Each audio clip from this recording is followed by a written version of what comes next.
Okay. So if a military mom, she started her own business, right? And so what would you recommend to her? Because like in the midst of all of the relocating and the kids and the spouse and all of the things, now she has this extra thing. She has this business. Mhm. How do you think, like, what are the best ways that you would recommend that someone's able to stay focused and, committed to their business even during those things?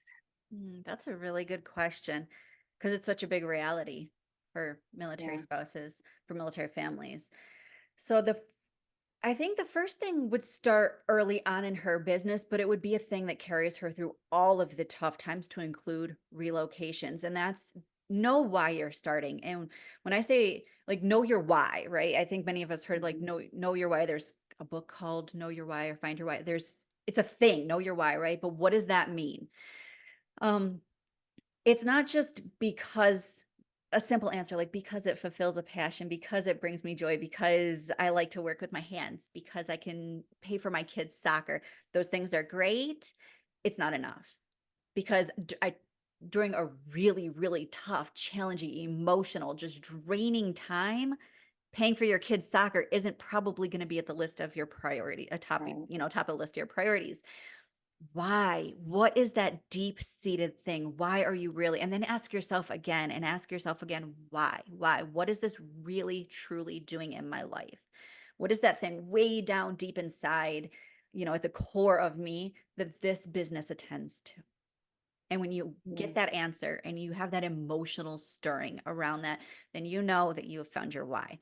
And that is a thing that you need to carry throughout your business. So when you've got like a tough time of the month, when you've got your kids home for summer break, when your husband or your spouse is deploying, when you relocate.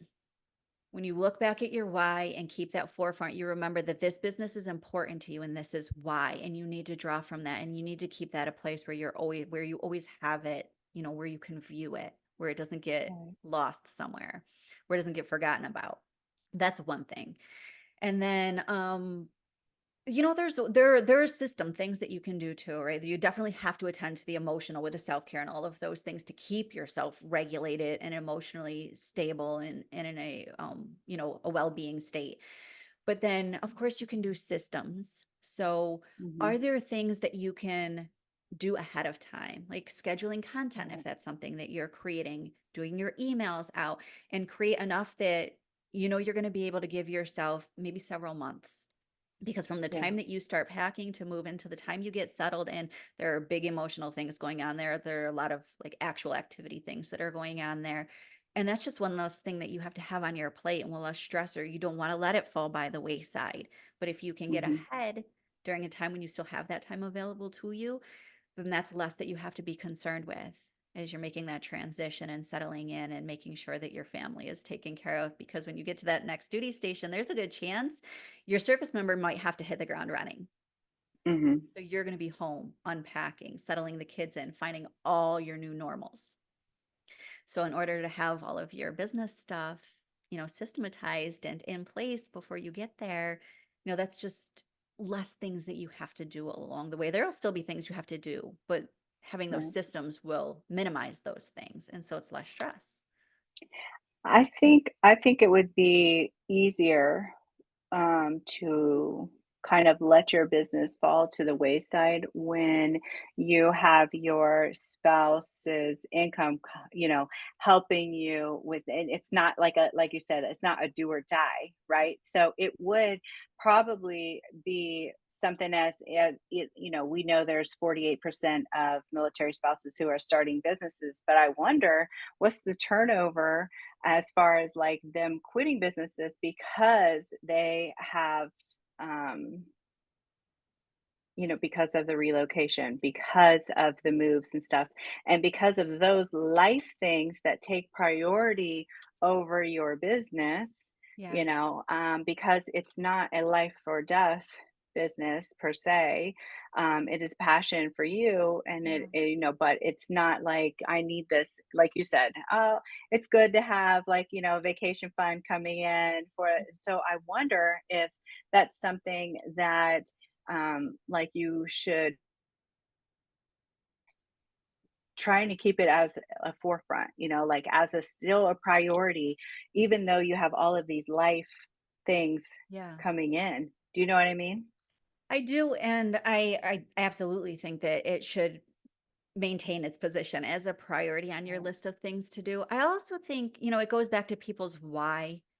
And I said that they should be deep, not surface level, but if Right. you start a business because you really are just bored and you wanna fill your and that's okay, right? There's no shame there. Of But course. if you really just wanna fill your day with something, um, then maybe it's not that important because 'cause you'll always find another thing to fill your day with. But if it really truly speaks to needing something that belongs to you and it fulfills a deep desire in you and it allows you to remember who you are and to pursue the things that Mhm. matter to you. If those are really at the core of why you're starting a business, then it absolutely needs to maintain priority in your list of things. So it Right. might not be priority one, but that doesn't mean that it gets neglected, right? Making Yeah. sure that your kids are, settled in their new school or that we have groceries, whatever it is, those things Well, when you first move to a new place, your priorities are going to shift a little bit, but that doesn't mean that your business disappears from the list of priorities. so maybe it's like this, like, yes, you batch out all of the things that need to be done for external, but you just make sure like you checking in daily, right? Because then you're able to keep that enthusiasm and excitement about it going because I, personally have been distracted enough from my business to where I'm like, I just can't, and so I could see them possibly being overwhelmed with the idea of it while they're in the midst of those things.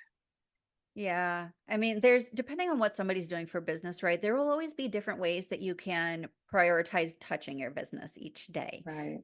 Yeah. Um, and you can put it in your schedule so it might not look like it normally does. Maybe you need a reminder to, do a certain thing. So yes, like you said, you batch certain things because that email's not going to get written if I'm in the midst of a move to another state. It's Right, just right. not. Sorry. So it's really about planning ahead, and I think a It lot of is us about kind of planning ahead, but like you said, be really intentional. What is something that I can do to keep my toes in? Like, what is something I can yeah, do to touch my business each day that keeps me connected to it? It reminds me of the importance. mhm, It doesn't become, fall to the bottom a of my burden. priority. Right, right. Yeah, I think that's the key with all entrepreneurship is, right, making sure that your business stays something that you wanna do and it doesn't become a burden, because it can sometimes feel like that when it's everything is super heavy on you. Yeah, Yeah, absolutely. And that 100% defeats the purpose of why you started it, right? So, exactly.